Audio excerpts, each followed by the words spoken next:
Hi, everyone. Welcome to the Business in Calgary podcast. I'm your host, Oliver Basner.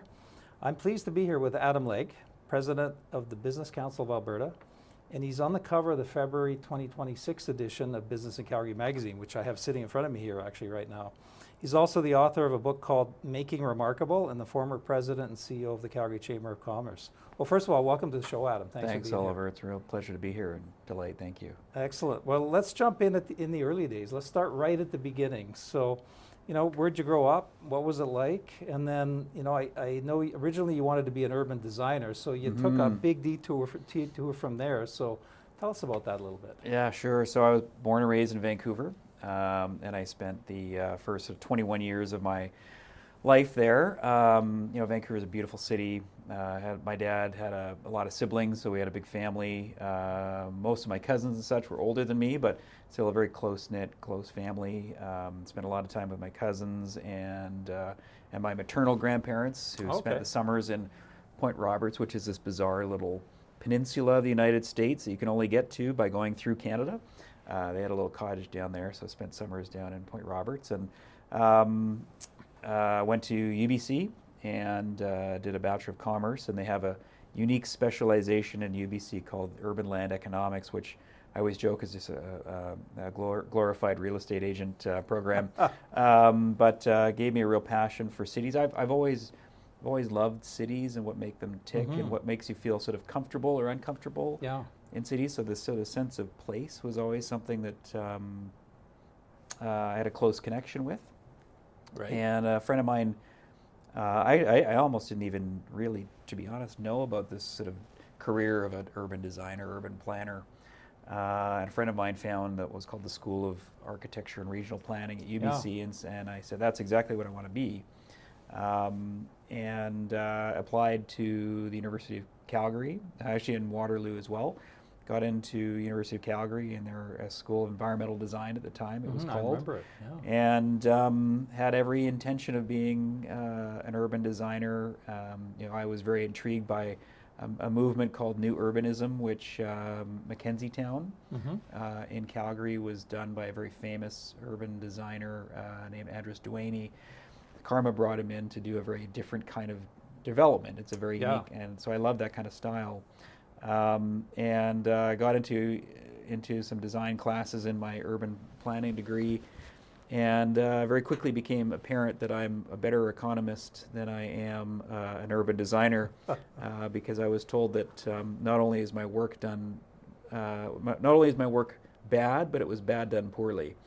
I'm sure that wasn't easy. Not an easy pill to swallow, to be honest. So I had a few chats with some of the leads in the program, and they said, you'd be better focusing on the policy side.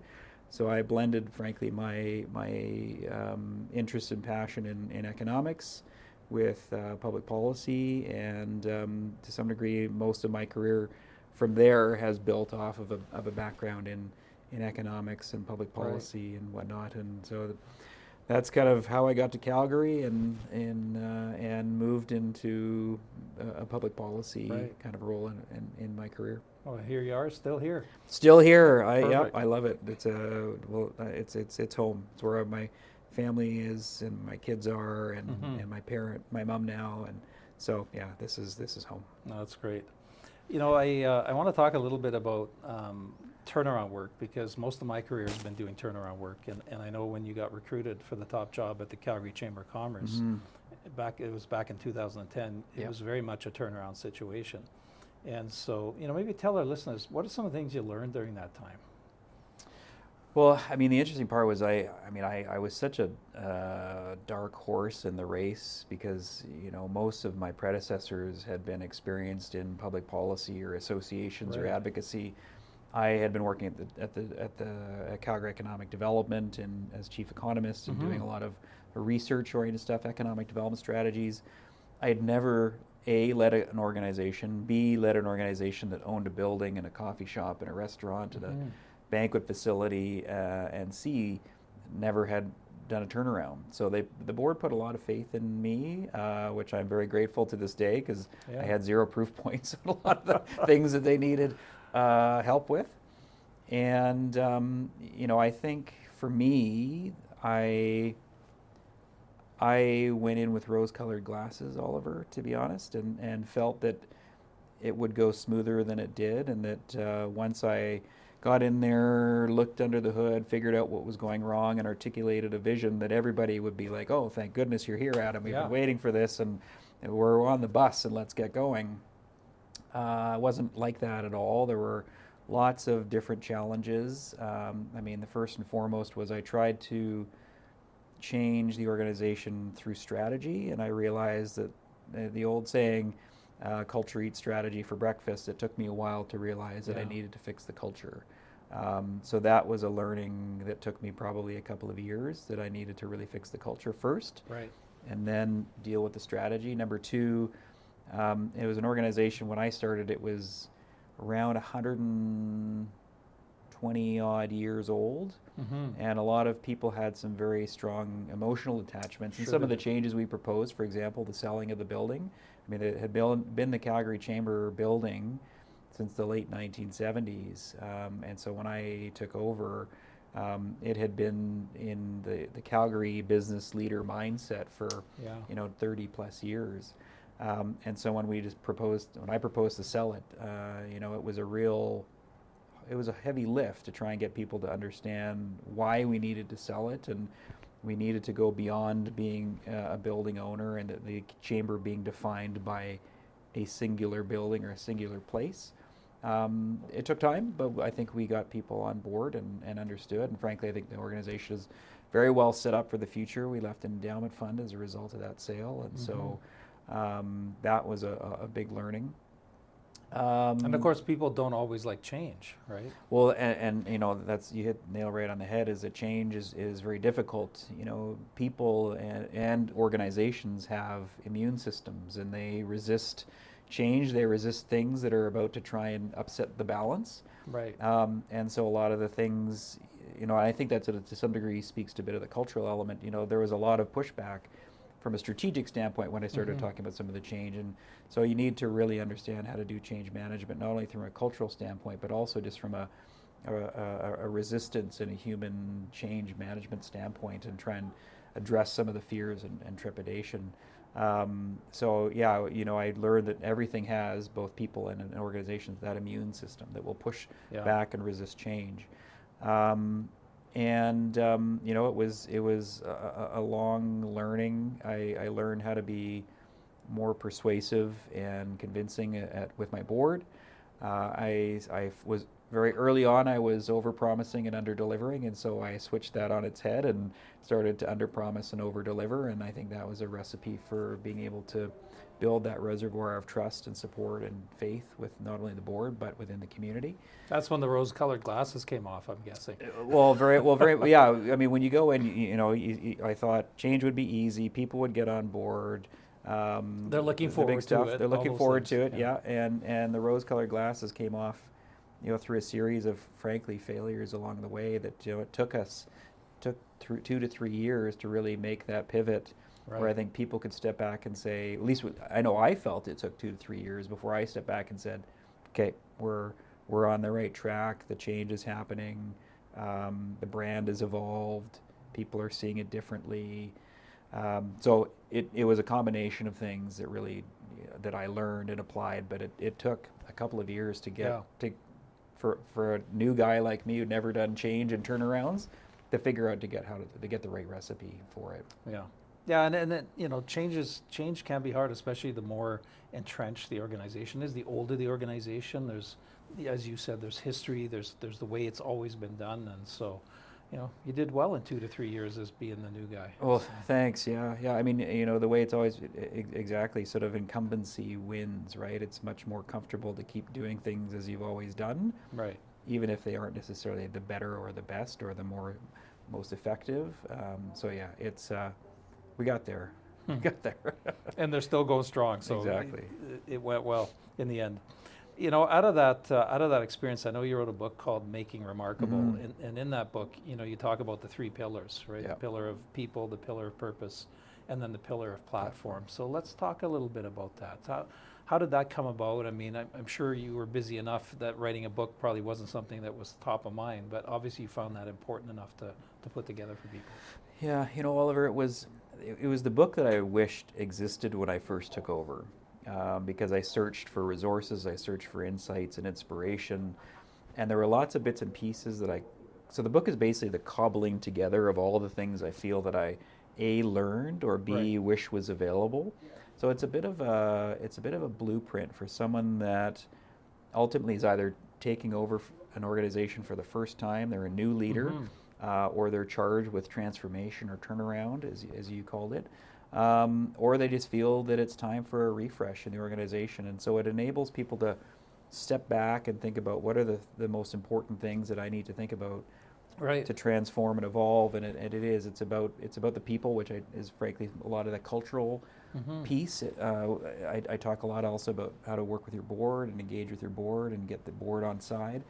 The purpose is really around brand and how to position your organization in the community and with stakeholders, with members or customers. Probably the why as well. It is exactly the why. Exactly, it's the why. It's the Simon Sinek, the golden circle. We'll Yeah. start with why, right? Absolutely. Your why and your how and your what, your value proposition. What are you offering to your customers or your members? And so it sort of came at a point when, as we turned the organization around, we started doing a lot of presentations at chamber-oriented conferences and getting a lot of kudos and feedback and follow-up saying, please tell us, how did you do this? What did you do? Again, I wish I had a manual I could have sent to Yeah. people. So we spent a lot of time sort of knitting together things, and it was a combination of my wife and my former colleague Scott Crockett, who just sort of said, you should really put this down on paper, like write something in a book or some kind of manual. And I just famous words of how hard could this really be, right? And so I started in the summer of 2016, kind of starting to map a few ideas down. Yep. Then it sat for a number of months, and then got back into it around 2017, and then it sat for a while, and then frankly it was really in late 2017 and early 2018 where I had left the chamber at the end of 2017 and mapped out some time to write something, and then came together, and by August of that year, the book was out and done. It's done. Well, congratulations. I know that's, I am published, not a book. I was in a book, published a chapter, and I know how much of my life that took. So I can't even imagine, 3 years to try and put that all together and make it cohesive. Yeah, it's, as I say, it's famous last words, right? How hard can this be? And then you look back and go, okay, yeah, it was actually harder than I thought it would be. A lot harder, right? Yeah, than exactly. people could imagine. Yeah, absolutely. So, so if somebody's looking for a blueprint for, how to sort of tackle one of those challenges right now, that's probably where you'd send them, is go have a look at the book. Oh, exactly. Yeah, I am biased, but I think it's a pretty good map of what to do if you're, as I say, a new leader looking to transform an organization or just want to give it a refresh. There's lots of tips and guides, and I give some things about other resources and questions to ask and position yourself and where are you on a scale of sort of transformation or remarkability, as I call it in the book. So yeah, there's a variety of different resources in addition to the book as well. I really like the title, because remarkability or being remarkable really puts the right vision to it. Yeah, you want to stand out. Absolutely. Right? Yeah. You want to be different. You want to, being remarkable takes effort. It's not automatic, right? Yeah, exactly. Back to the book Good to Great, right? Which is very similar on that. How do you get from good to great? How do you become remarkable? Yeah, right? yeah. You got to put time and concerted effort into it, and work on it every single day across your teams and your different departments, and make sure that cultures and brands can very much atrophy and shift if you aren't a custodian and actively working on them every single day. So that's what I've always wanted to focus on, is making sure that any organization I'm part of, we're actively working on building the brand, building the culture every single day with our actions, our intentions, and our execution. Excellent. Let's talk about your current organization. Let's jump forward to where you are now. You're with the Business Council of Alberta. Yes. Right. And you've got an impressive list of members, obviously, from every industry across this great province. And so how did BCA get started, and what's the mandate? Well, I was in that sort of year of writing the book, and I was fortunate enough to get a phone call from a mentor, Ron Mannix. I can remember it as if it were yesterday. I was coming back from an engagement in the U.S. and sitting in the Minneapolis airport, and I get a phone call from Ron, and he says, "What are you doing for lunch tomorrow?" And I said, "Well, nothing." He says, "Good, you're having lunch with me." So I came over, and he basically kind of laid out the concept of the Business Council of Alberta, which is ultimately a unique private sector policy and advocacy organization that represents the unique voice and perspectives of Alberta's private sector. There are national organizations. My good friend Goldie Hyder runs the Business Council of Canada. But there was a desire to create something that was uniquely Albertan, advocated for the interests of the private sector here in Alberta, but also very much focused on the large and mid-sized companies. The chambers, both local and provincial, do a phenomenal job of working with the small and SME communities in their regions. We felt there was a need for something on the larger end of the business size spectrum. So I worked with Ron, and he convened the other 4 founders, which are Nancy Southern, Don Farrell, Mac Van Willigen, and Hal Quisley. And we worked with Tom DeQuino, who was generally the founder of the Business Council of Canada, and sketched out a blueprint and an action plan and a bit of a business plan. And then in early February of 2019, we convened about 20 CEOs, many of whom are still part of the organization today, and said, "What do you think?" And they all agreed, "Yep, this is the time has come. We need a unique voice for the Alberta private sector," and so they gave the thumbs up. And we stood the organization up and moved forward, and so now we're at 140 odd members today after 7 years. And our focus, our purpose, our why, as we talked a minute ago, really is about making life better for Albertans. We believe that's through a thriving private sector that creates jobs, generates investment, and enables economic activity in our province, in our country. And so we want to make sure that enables a great quality of life for all Albertans, that they have opportunity, they have the ability to create their best life here through solid work, through dynamic communities, and that's our ultimate aim. We do that through chipping away at the challenges to investment and job creation in the province, looking at provincial and federal public policy, and coming up with what we think are the solutions to making those conditions better for investment to happen and for jobs to be created. Sounds like a very strong voice. Again, I'm biased. I think it is. To your point a minute ago, I'm honored to work for the roster of CEOs and companies that we have. I mean, they are the creme de la creme of Alberta's private sector, and I pinch myself every day that I'm fortunate enough to work with the CEOs that I do. And they're passionate about this place, and they want to build, and they want to create, and they want to invest. And so I think the team we've assembled is first rate, the finest people in their crafts that I've ever worked with. And they dig deep, and they develop solutions in concert with our members to really figure out how do we pave the way for investment to happen? How do we pave the way for jobs to be created? And I think our roster of solutions across everything from major project approvals to skilled trades to immigration to technology are great recipes. They're pragmatic, they're sound, they're tested, they're based in best practices. Oftentimes governments have different agendas and approaches, so it's just a matter of keep the dialogue going and keep pointing out why we think these are the best solutions.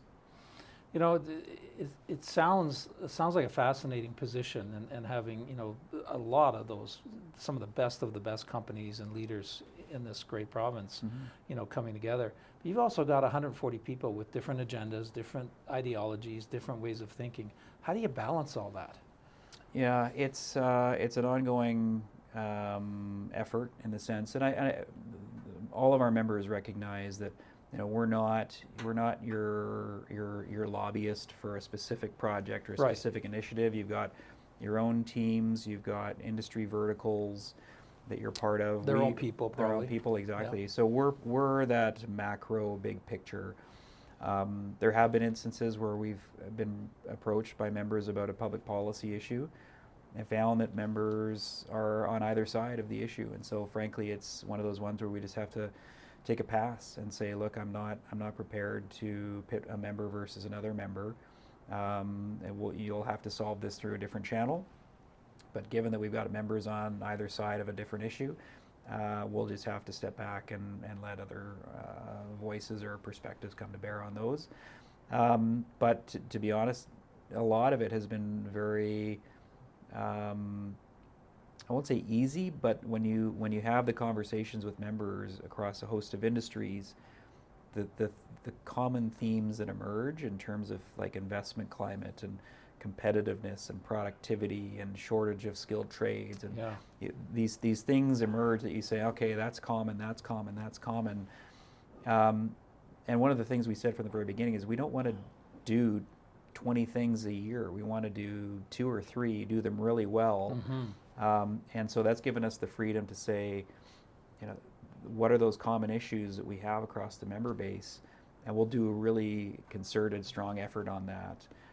And it enables us to there's usually 2 to 3 or 4 common issues across the member base any given year. So it's, as I say, it's not relatively easy, but those common themes emerge more often than you might think. And that gives us the freedom to work with a whole cross-section of members on things. So, recent commonalities are things like skilled trades supply.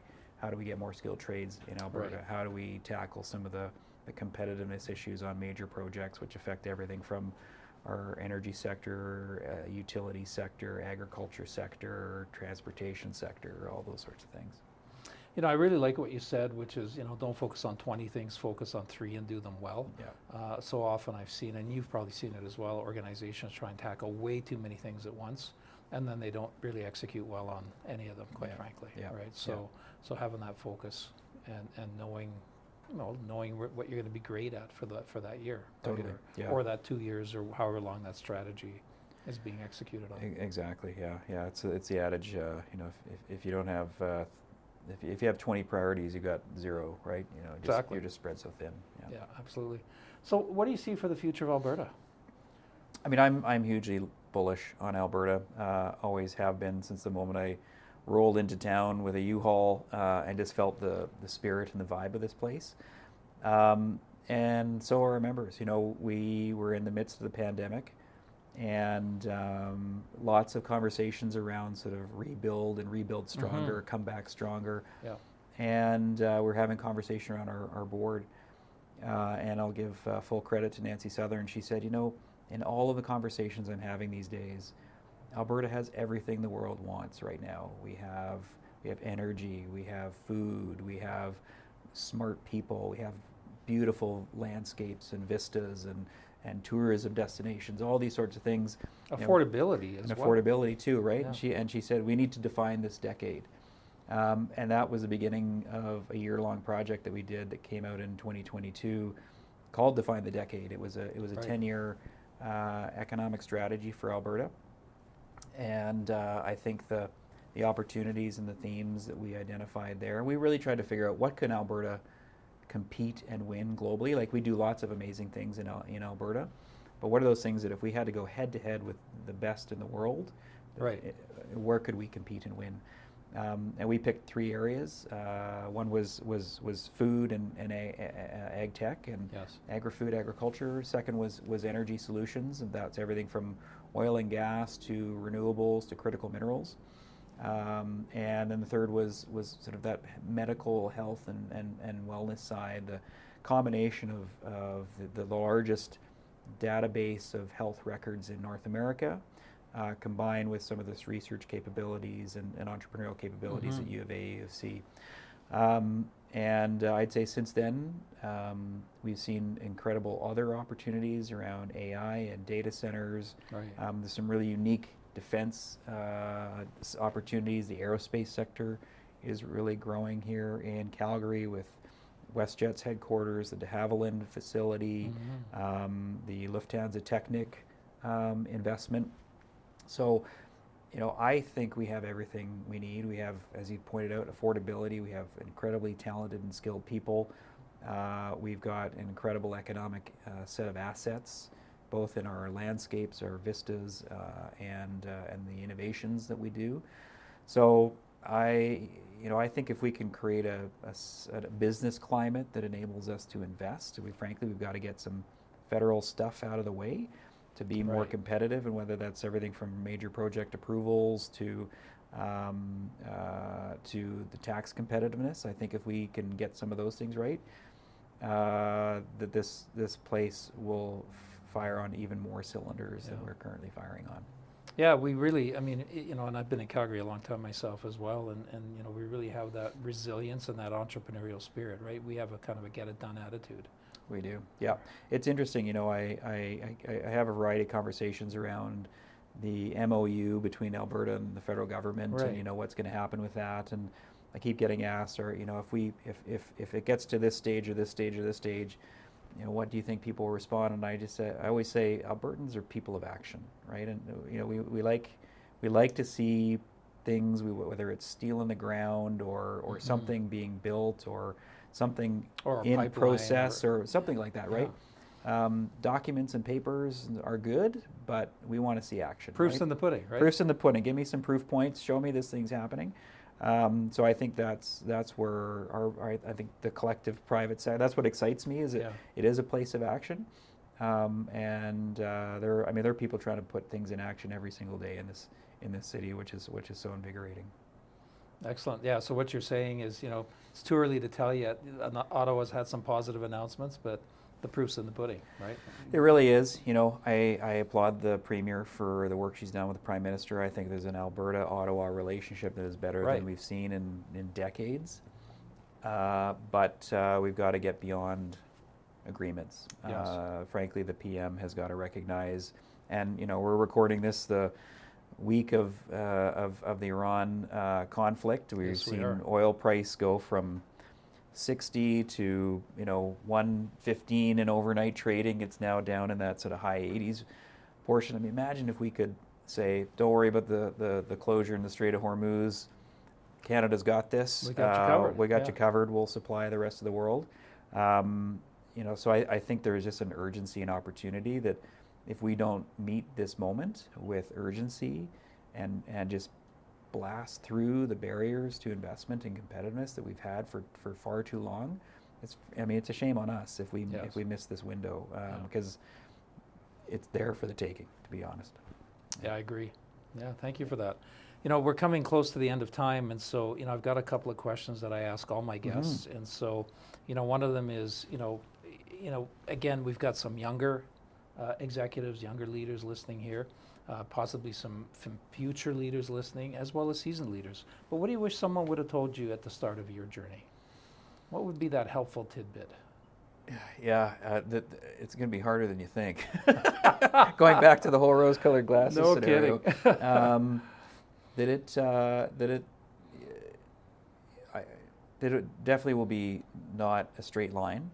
My career has definitely, if you ask me when I finished high school or even finished my UBC degree, Right. if I would be running the Business Council of Alberta, I'd have thought you're crazy.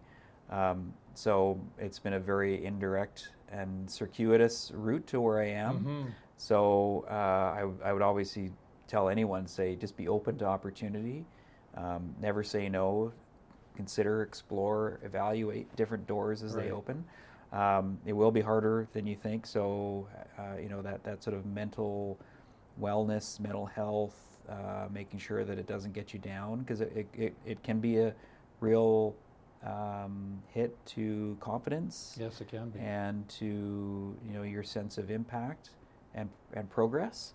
So taking care of good mental health, that's something I probably learned not too late, but not as early as I should have. Mm-hmm. Was to take care of the mental health side. That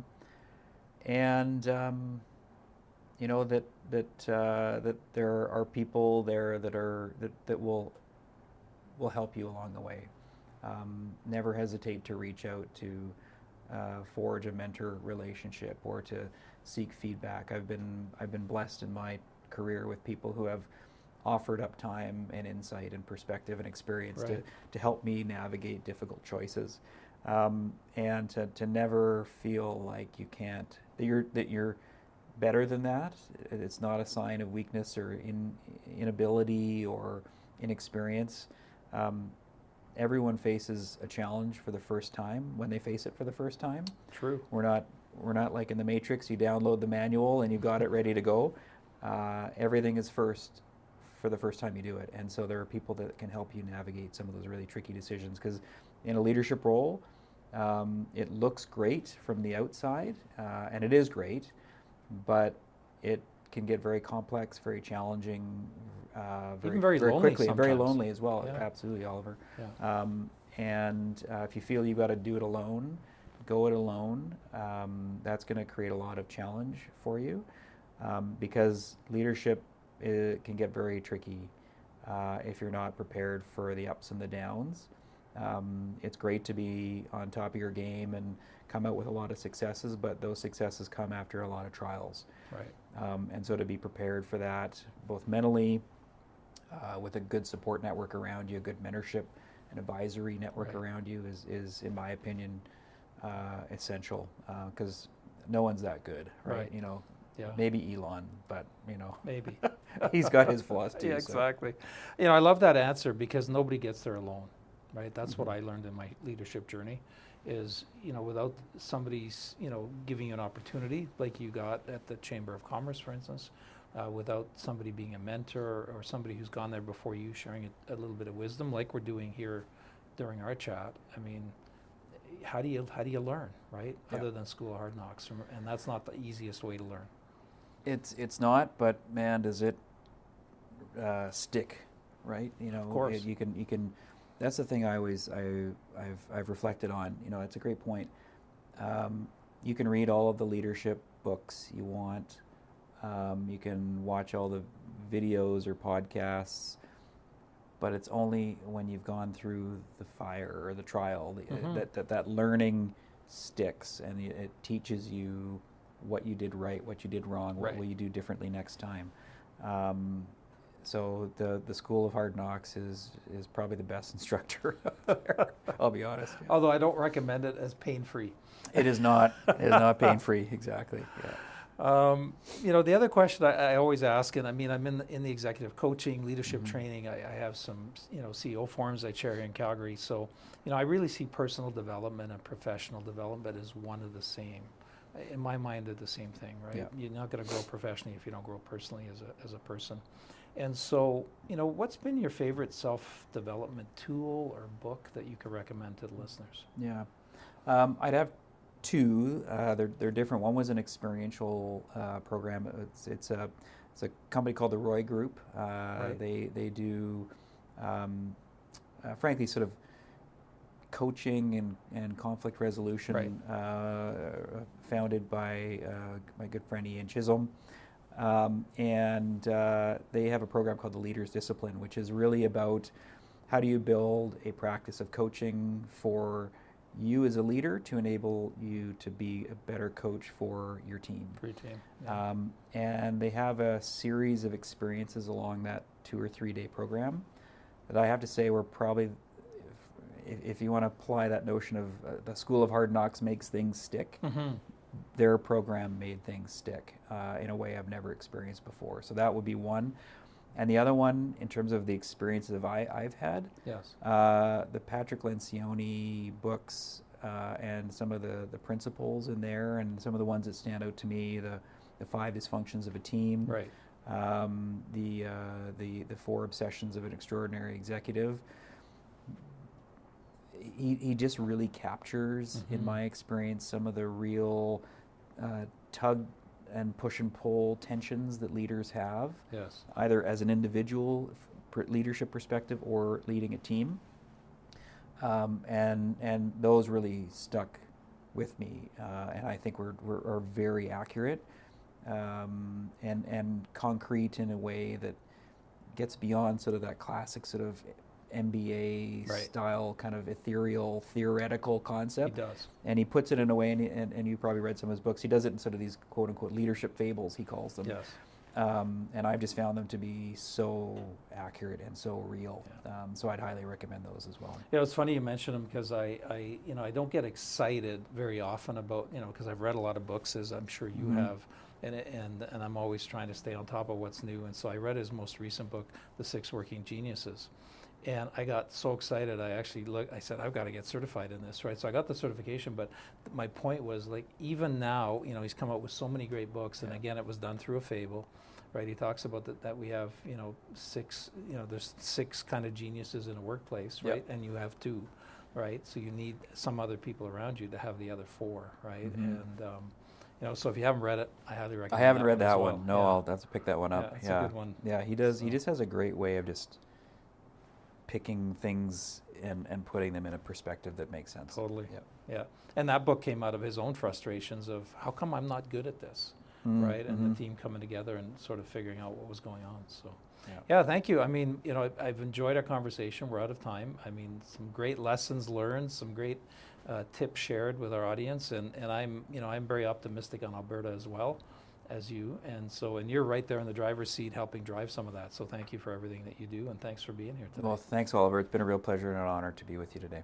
Great. You've been listening to the Business in Calgary podcast powered by Sonic Coaching. I'm your host, Oliver Basner, and watch for our next episode in 2 weeks. Thanks, everyone.